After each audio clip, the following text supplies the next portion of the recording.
Master your money, free your future. Welcome to Budget for Life. My name is Jeremy. I'm not a professional YouTuber. I'm a financial advisor.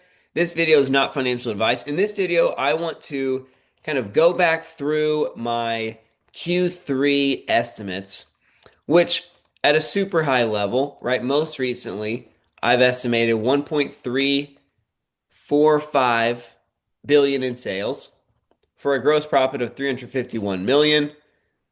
Once you net out SG&A, you end up with an operating income of 142 million.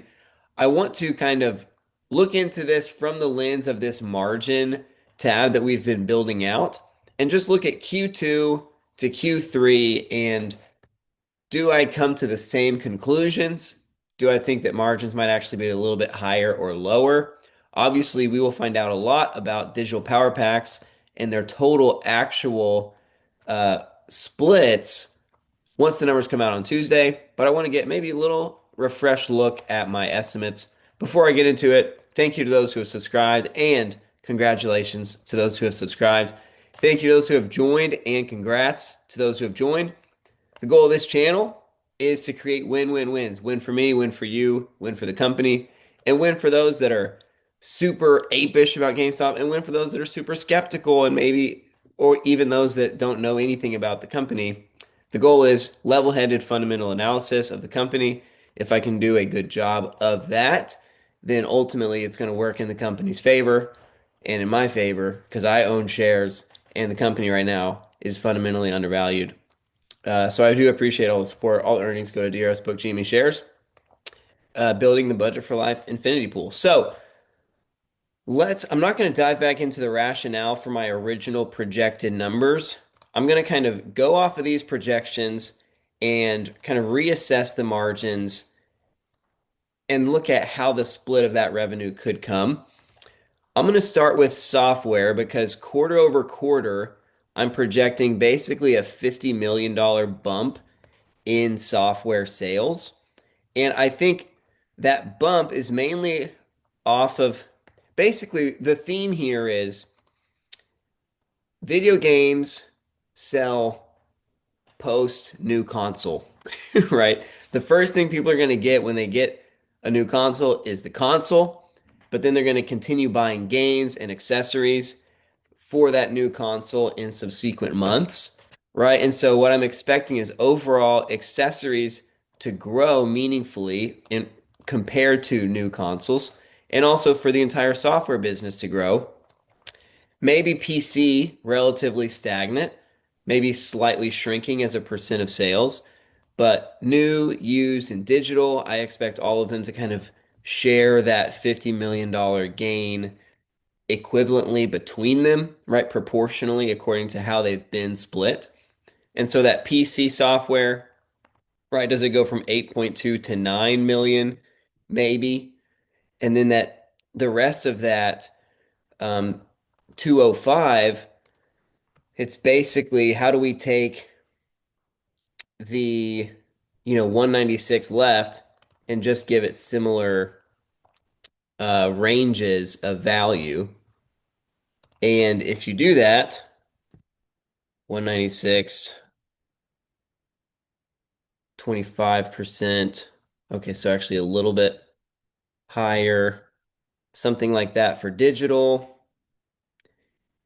New, probably gaining a little bit faster than used proportionally, right? Maybe new software would grow even to 54% perhaps compared to the used portion. And the used portion maybe going down to 16 or 15%. So what does that put it at if it's 30, 32?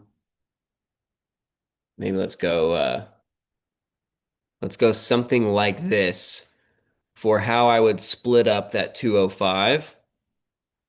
New software continuing to kind of widen the gap a little bit on used, stymied or catalyzed by the console cycle and people continuing to buy new games.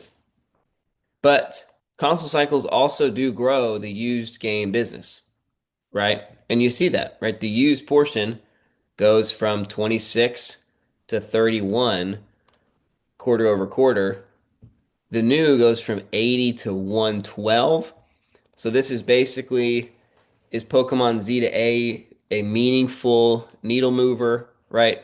As well as the other new Switch 2 games, right? From 52 to 55, maybe it's a little too aggressive. Maybe I like it more like 54 and something like that. So you end up with about 95 million of gross profit from software. Now let's go into hardware.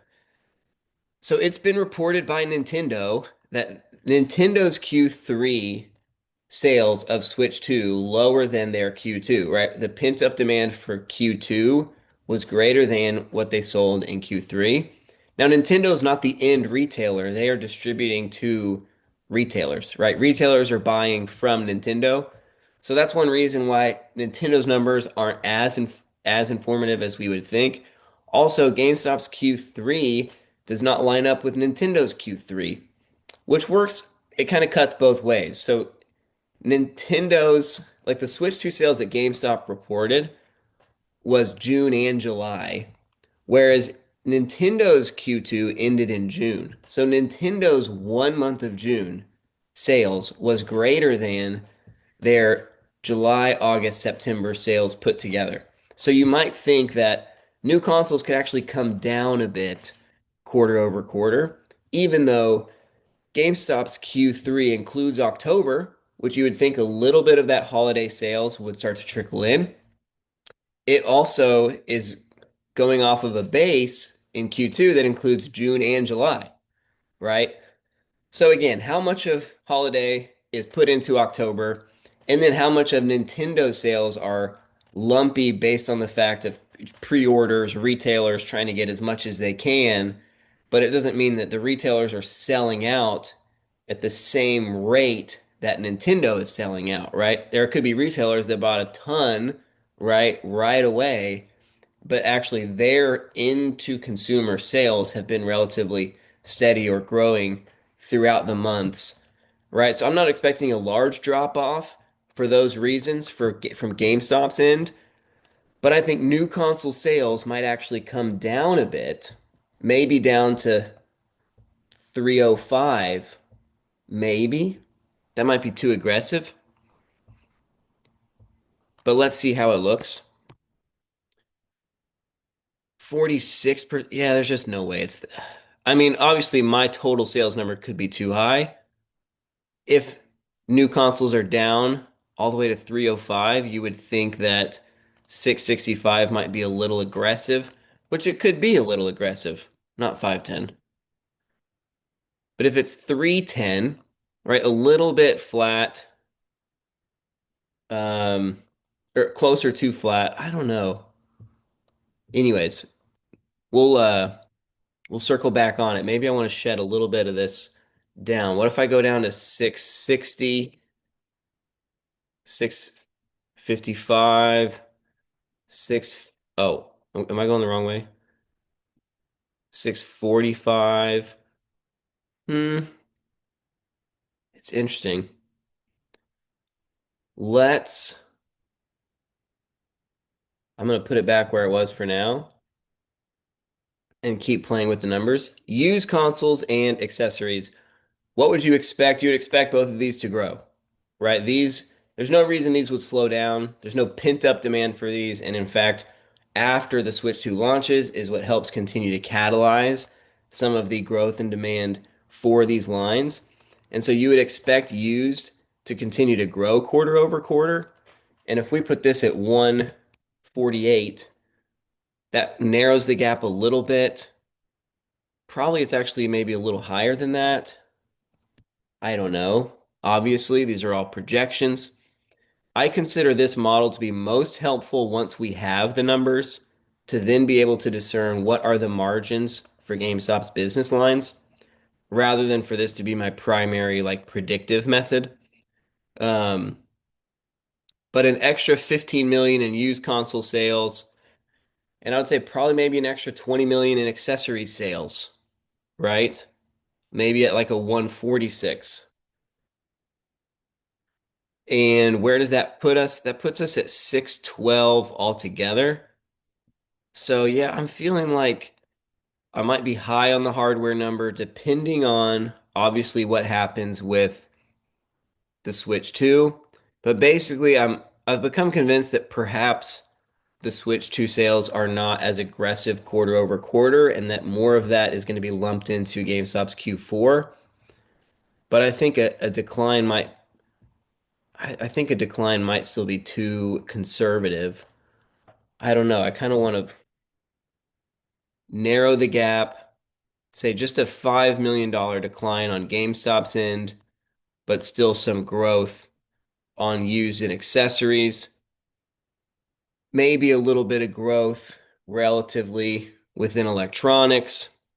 And so maybe 626 is actually my more accurate number for hardware, which would still be a bump, right? Still a growth quarter over quarter, but a more modest growth overall. And maybe still too high, right? Maybe still too high of an estimate.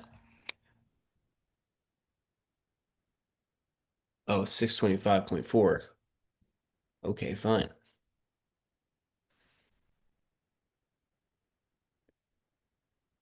Are we in Q3? We're in Q3. Great, great, great. Okay, software I'm leaving unchanged. Collectibles. Here's the thing about collectibles. Ryan Cohen has said for the full year, collectibles is on pace to be just about one third of company sales. Obviously, the primary catalyst for that is the digital power packs, but also we have a growing collectibles business as it is, right? Their merchandise, their raw cards, and their graded card business have both been growing, and you would expect them to continue growing and really to see a pretty impressive bump heading into Q3.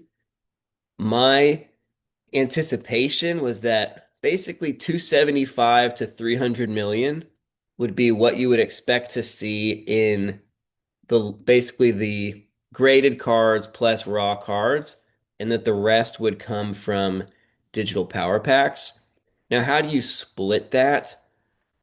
I mean, basically you end up with, I mean, this is going to be the difference of all of it.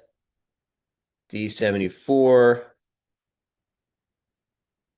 minus the others.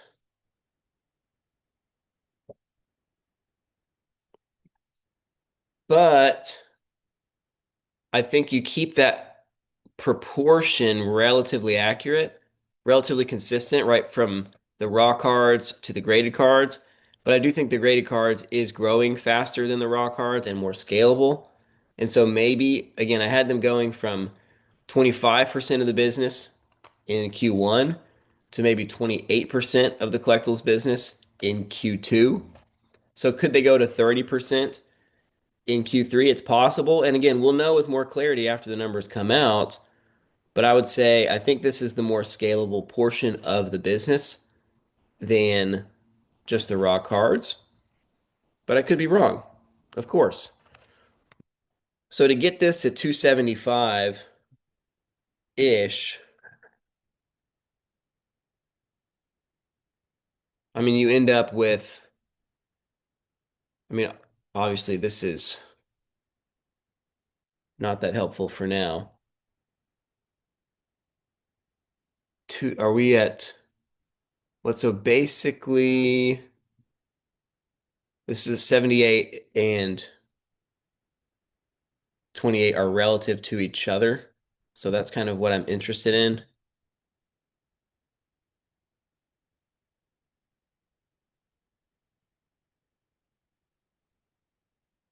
F91. So get rid of this. So this has it at 32. So if we come down to 85, it's at 30. 80, 80 would be at 29.09. Something like this, 195 to 80 is that 275 number. And it's probably maybe a little too conservative, right? It's 17 million. I mean, 17 million more in raw card sales from Q2 to Q3 when they just improved by about 5 million Q1 to Q2, and you have PSA grading by growing by about 10 million Q1 to Q2. But Q3 obviously it's picked up. So you'd expect it to grow by more than 5 million. And right now you have it at from 195. So you have it growing at 30 million this year or this quarter. And collectibles at 17 from 10, or sorry, the graded card. So I don't know, maybe this is closer to 85. That puts this down to 190, say $27 million bump, and an 85 million front, so a $22 million bump in the graded card. I mean, it's certainly possible that these numbers are high, in which case Digital Power Packs is selling even more, right? It's fine with me. It's fine with me no matter what way you slice it. But what type of margin do you give Power Packs? This is what we're going to find out, right? We know these other margin numbers with a pretty high level of clarity. And I don't think there's any reason why the margins would meaningfully change quarter over quarter. I think the graded card perhaps came down slightly, right, as they're buying more aggressively, right?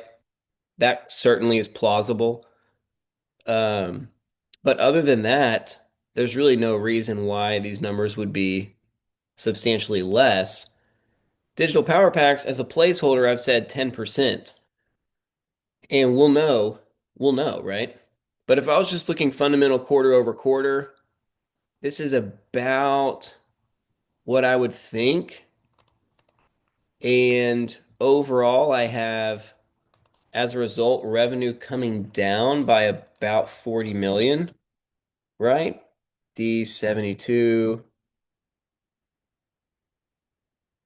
So I actually have, yeah, 1305 as maybe a closer to accurate number if indeed hardware is more modest. I do think there's potential for software to be even more than that, but I think that's probably a more accurate number. Then what do we do with the gross profit? Let me just drag this over. We are looking at 357. So even though I took 40 million off of the sales number, because the portion of the hardware sales is skewed a little bit higher towards used and accessories than in Q2, you're actually getting substantially more gross profit than you did in Q2. And so you end up with 357.9 rather than 351.2. Plug that in here. 357.9, which brings your gross margins up to 27.42, which is pretty nice. And about 1.5% higher than what I had originally modeled.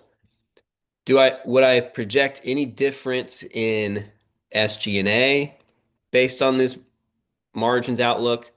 I would not. I would not.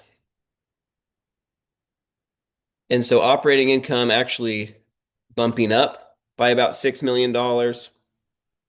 And then interest income, like you could argue interest income is slightly higher because perhaps they've been earning money on this, $6 million more of cash in the bank on average throughout the quarter.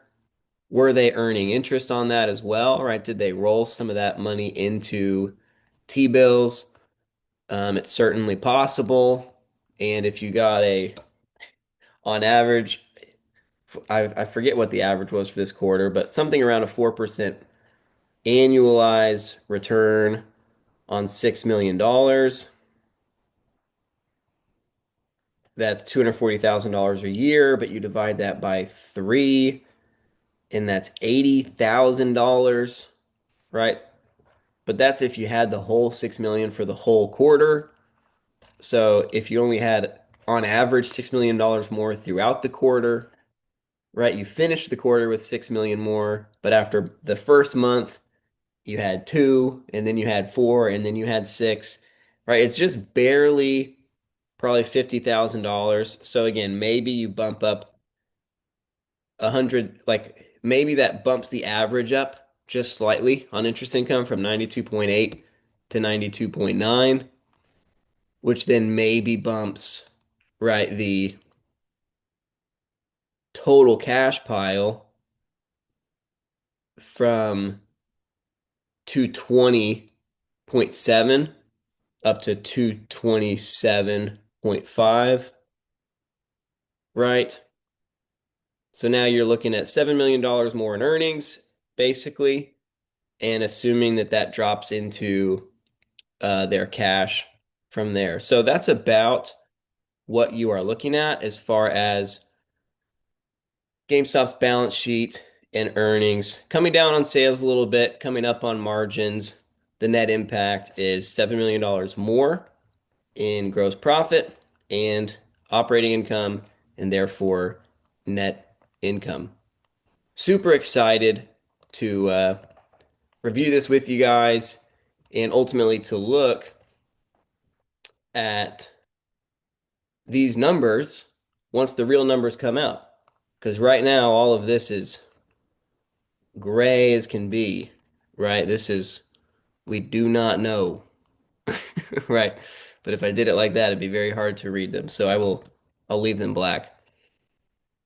Why does this say 99.99%? What is the discrepancy here? That is the question. It doesn't really matter because these are just my estimates, and we will get it to around 100 estimation after the real numbers come out.